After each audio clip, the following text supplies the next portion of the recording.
ഈശോ മിശിഹായ്ക്ക് സ്തുതിയായിരിക്കട്ടെ. എന്നെ വളരെയേറെ സ്വാധീനിച്ചൊരു വചനം പുറപ്പാട് 14:14 കർത്താവ് നിങ്ങൾക്ക് വേണ്ടി യുദ്ധം ചെയ്തുകൊള്ളും, നിങ്ങൾ ശാന്തരായിരുന്നാൽ മതി. ഞാനൊക്കെ ഒരുതരം പരക്കം പാച്ചിലാണ്. വചനം എന്നോടാണ് പറയുന്നത്, നീ ശാന്തമായിരിക്കുക, കർത്താവിൻ്റെ മുന്നിൽ ഇരിക്കുക. ഗത്സമേനിയിൽ ഈശോ പ്രാർത്ഥിക്കാൻ പോകുമ്പോൾ ശിഷ്യരോട് പറഞ്ഞു, നിങ്ങൾ ഇവിടെ ഇരിക്കുക, ഞാൻ പ്രാർത്ഥിച്ചിട്ട് വരാം. അപ്പോൾ പ്രാർത്ഥിക്കുന്നത് ആരാണ്? ഈശോ. ഇരിക്കുന്നത് ആരാണ്? ശിഷ്യർ. യേശുഭവനിൽ ഫെബ്രുവരി 19 മുതൽ 21 വരെ അതുപോലെ ഇരിക്കാനുള്ളൊരു സൗകര്യമുണ്ട്. നമ്മൾ ഇരിക്കുക, ഈശോ പ്രാർത്ഥിക്കും. നമ്മൾ ഇരിക്കുന്നത് പരിശുദ്ധ പരമ ദിവ്യകാരുണ്യത്തിൻ്റെ മുന്നിലാണ്.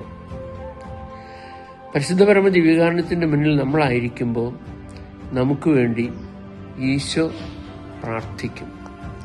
അങ്ങനെ ഈ ശാന്തമായ ഇരിപ്പിനൊക്കെ ഒരു വലിയ മൂല്യമുണ്ട്. എൻ്റെ ഒരു അടുത്ത സുഹൃത്ത്, അദ്ദേഹത്തിൻ്റെ മകള് MBBS പാസ്സായി. അദ്ദേഹത്തിനൊരു ആഗ്രഹമാണ്, എങ്ങനെയെങ്കിലും ഒന്ന് ഗവൺമെൻറ് സർവീസിൽ ഡോക്ടർ ആവണം. അദ്ദേഹം ബസലിക്ക പള്ളിയിലെ തിരുനാൾ ദിവസം ജനുവരി 20 രാവിലെ മുതൽ വൈകുന്നേരം വരെ പള്ളിക്കകത്തിരുന്നു, വെറുതെ ഇരുന്നു.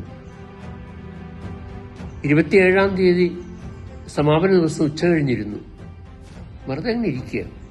ഈ 2 ദിവസം കൂടെ ആകെ 33 കർണക്കൊന്ത കഴിഞ്ഞു.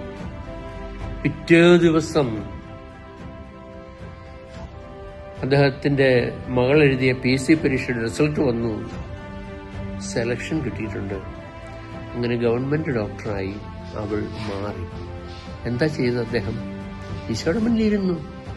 നമ്മൾ ഇരിക്കുക, ബാക്കി ഈശോ ചെയ്യും. ആമേൻ.